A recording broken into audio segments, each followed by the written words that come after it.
Hey guys, it's Emmy. So I'm finally coming to you with a K-pop video. So in my last video I talked about the songs that I was really liking in spring, and they were pretty much all, I think they were literally all K-pop. So some people asked me to make a beginner's guide to K-pop, so that is what I'm doing. Honestly, I wasn't really sure how to go about this, so I'm just gonna talk about how I got into K-pop and my recommendations for newbies to K-pop, and yeah, so hopefully this is helpful. Hopefully it's entertaining, I guess, to hear about my journey in K-pop, and yeah, let's get into that. So how I discovered K-pop was randomly. I really don't know how it came up, but EXO's Call Me Baby music video came up on my YouTube recommended page, and I watched that because I was like, what the heck is this? And yeah, watched it, loved it, kind of dove headfirst into EXO, went on their channel and just like watched all their music videos.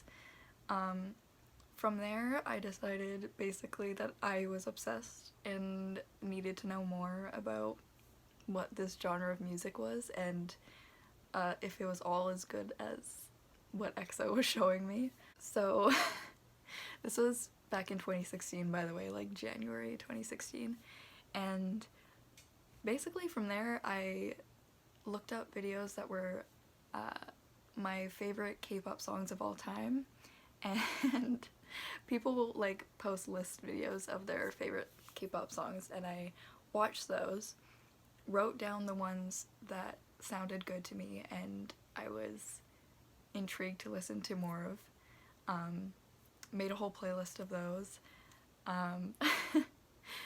listened to those all the time, watched a bunch of music videos, and I had found a website which isn't really active anymore. I think it was called Kpop Info 114. I can link it in the description, but they did Who's Who for music videos. So they would post like screenshots of each member from the music video with their name, which is how I got into a very large amount of groups really quickly. Is I would literally just watch the music video, point out which member stood out to me, go on this website and like find out which member it was, and that's how I learned like who my biases were and just like groups in general. Also, there's music programs which pretty much every day of the week, like Monday to Friday kind of thing, there are these music shows that air, and groups go on to perform their songs and promote their songs, and each week on each show, with voting, with album sales, streaming, all that, a group wins, and it's basically like they're the top group, their song is the top song of that week on that show, and those were really good for getting into groups and like seeing how they perform and live vocals, all that stuff. There's also variety shows, which like interviews, but like they do things. There's like activities and stuff, depending on what variety show you're watching, but yeah, they're very fun, and it's a really good way to learn the members, learn their personalities, see what they're like off stage, because I find that majority of idols, they're very different on stage than how they are off stage. For example, my number one in K-pop, the love of my life, is Taeyong from NCT, and on stage he is very like fierce and sexy, and like he's a rapper, so he's very yeah, just like fierce, very good performer, lots of charisma, A+.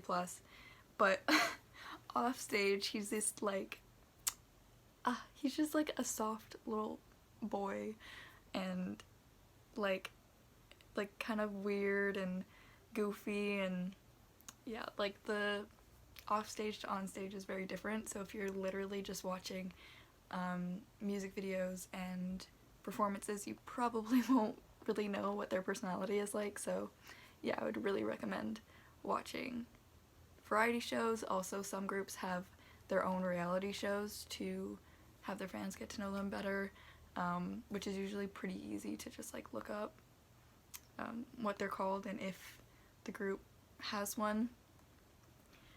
There's also an app called VLive or V app. I think that I think the app is called VLive. Yeah, so it is a like live streaming app, and all of the groups, I think pretty much every group has an account on there or a channel, and they do live streams on there, which is a really good way to get to know groups and their personalities. They're usually pretty long, and like each individual member can do live streams, so you can get to know like a specific member if you wanted to, and they're all like re-uploaded on their channel. So if you're wanting to get to know a specific member, you could go on there and find if they've done a live stream and watch that and get to know their personalities. I think like majority of them have English subtitles, so that's good. And another way that I learned groups, and like it's a good like quick way I think to learn groups, is guide to videos. If you just look up guide to and the group that you're wanting to learn, there's usually videos, and most of the time they're called like unhelpful guides because they're like, I don't know, like they put in like memes and stuff, but I find that they're a really good way to get into groups. And me being someone that's been into K-pop for like 4.5 years and stands like a ridiculous amount of groups, it's my like #1 way to learn new groups, especially bigger groups, because it gives like, usually it'll say a little bit of info about each member and put like little videos of them, so you can like get a quick glance at what they're like and some info about them. Also, if you're wanting to get like really into K-pop, you can do a bias list, which I love doing, and I really need to update mine because mine is outdated. But you basically just like choose your biases in whatever groups you have gotten into, and there are levels. Different people do different levels. It's usually alt, semi-alt, and regular. Some people just do alts and regulars, which is fine, but those are the usual ones. And if you're not familiar with what that means, alt is like your all-time favorite K-pop people. Some people only have one alt and it's their like #1 ride or die K-pop person. No one is equal with them, which some people call alt of alts, which I do because I'm incapable of picking one just alt. And then semi-alt is people that aren't quite at the alt level, but they're getting there, they have the potential. You would die for them. And then regular is usually, at least for me, from groups that I don't know super well. I don't keep completely up with them, but they are a member that always stands out to me. I know their name, I can point them out in the group, and they're my favorite in the group. You can also have like an alt, semi-alt, and regular all in one group. Like me, I'm gonna use just like my stuff for example. NCT has 21 members, and I don't know how people pick like one bias in them. Alt of alt, I have Taeyong, he's my #1 in all of K-pop. Then alts, I have Mark, Chenle, Winwin, Renjun, And then semi-alt, I would put like Hendry, Do-young, Jeno, Jaemin, okay. And then regular, probably like Taeil, Xiaojun, maybe Yuta. So yeah, those there are levels to your biases, and it can all be in one group, because you can't choose just one, like me. So hopefully I like explained that okay. I am not the best at explaining, so I'm hoping that this all comes across the way that I want it to and it's not too confusing for you guys. And another thing is that there's a lot of survival programs in K-pop, which I personally am addicted to and watch all of them. Well, not all of them, but majority of them. Some examples are Produce 101, Show Me the Money, High School Rapper,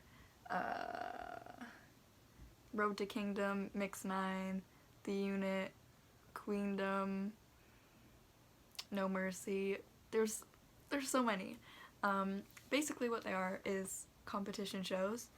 If I just use Produce 101 as an example, because it is pretty much the most popular one, it's like 101 trainees and sometimes idols from like lesser known groups go on them. They all go on this show and they compete, and there's a bunch of eliminations, and at the end there's a group of like 11-ish members that get formed into a group, and they're a temporary group depending on the contract that is offered for the season. That's how long they're a group. Then they disband and all either become solo artists or they join groups from their company. My journey into K-pop was so chaotic, and like I really just like dove headfirst into it, so trying to like help people get into it is like a little difficult if they don't want to be as chaotic as I was. CDs. I don't really want to grab. I'll grab one, hang on. There's also CDs, like this one, BAP. Honestly, I don't think I've ever played the CD. It comes with a photo book, like, yes, hello. Different albums can come with different stuff, but majority of the time it's an album like this, has a CD, has a photo book, and it also comes with a photo card, which is random, which honestly is the most fun part about K-pop when it comes to buying merch, in my opinion. So you get a random photo card of a member from the group, and some people collect them, I do, and you hope to get your bias. If you don't, hopefully you're still okay with it and don't get mad. I personally collect for specific idols, which I can briefly show you what I mean. So I have this binder, which has a giant picture of Taeyong, but it is filled with photo cards. Kind of like collecting like hockey cards and stuff. Yes, I have a decent amount. I will show you one as an example. So they look like this usually. Have stuff on the back, like signature and the message sometimes. Yeah, you just collect them. They come in albums. Lots of people get like clear phone cases and put them in the back. This was in my phone case, but now I have Q from the boys in my phone case, so yes, I am one of those K-pop stans. And the other main merch thing that I would say is light sticks. Most groups have their own light stick. Usually it's their fandom color, represents something about them. And if you've seen videos of K-pop concerts and they have like lights all in the crowd that like change and everything, those are light sticks. If you can see, that's my NCT one. My GOT7 one is right there. I have like a not really official shiny one that came from Japan. Also, forgot to mention this, but there are solo artists. There are lots of solo artists in K-pop. Some like don't consider themselves K-pop because